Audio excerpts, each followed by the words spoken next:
ഗണപതിയുടെ വിവാഹം.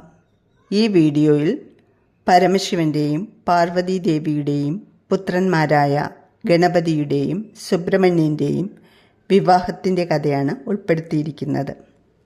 ഗണപതിയും സുബ്രഹ്മണ്യനും അത്യധിക ആനന്ദത്തോടെ ബാല്യകാലം കഴിഞ്ഞു കൗമാരപ്രായത്തിൽ എത്തിച്ചേർന്നു.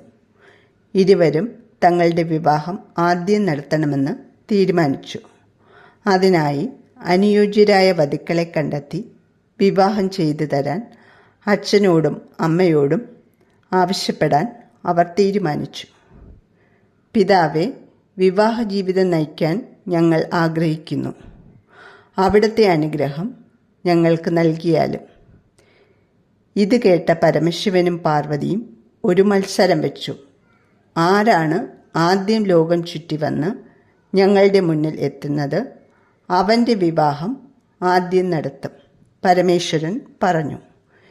ഇത് കേട്ട ഉടൻ സുബ്രഹ്മണ്യൻ തൻ്റെ മയിൽവാഹനത്തിൽ കയറി ലോകം ചുറ്റി വരാൻ പുറപ്പെട്ടു.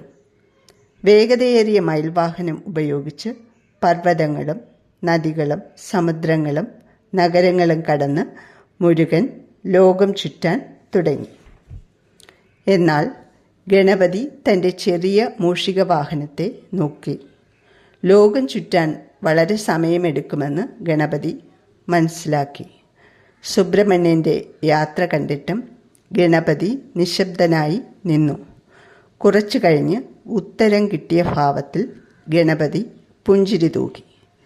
ഗണപതി സാവധാനം നടന്നു ചെന്ന് ശിവൻ്റെയും പാർവതിയുടെയും മുന്നിൽ എത്തി അവരെ പ്രദക്ഷിണം ചെയ്തു.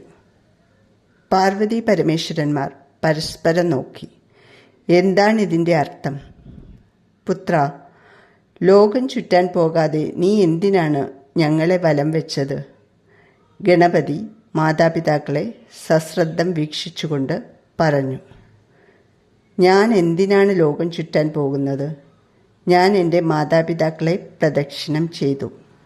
അവർ എൻ്റെ മാത്രമല്ല, ഈ ലോകത്തിൻ്റെ തന്നെ മാതാപിതാക്കളാണ്. ഈ ലോകം മുഴുവൻ ഉമാമഹേശ്വരന്മാരിൽ സ്ഥിതി ചെയ്യുന്നു. ആ നിലയ്ക്ക് ഞാൻ വന്ദിക്കേണ്ടതും പ്രദക്ഷിണം ചെയ്യേണ്ടതും എൻ്റെ മാതാപിതാക്കളെ തന്നെയാണ്.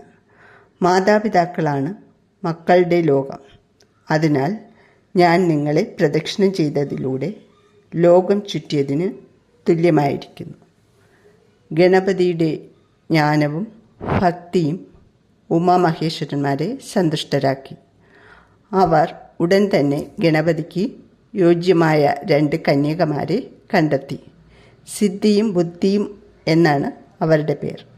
അതിനുശേഷം അതിഗംഭീരമായ ആഘോഷങ്ങളോടെ സിദ്ധിയെയും ബുദ്ധിയെയും ഗണപതി പാണിഗ്രഹണം ചെയ്തു. ഗണപതിയുടെ വിവാഹം കഴിഞ്ഞതും ലോകപര്യടനം കഴിഞ്ഞ് സുബ്രഹ്മണ്യൻ അവിടെ എത്തിച്ചേർന്നു. സംഭവങ്ങൾ അറിഞ്ഞപ്പോൾ സുബ്രഹ്മണ്യൻ ഗണപതിയുടെ ജ്ഞാനത്തെ അംഗീകരിക്കുകയും അഭിനന്ദിക്കുകയും ചെയ്തു.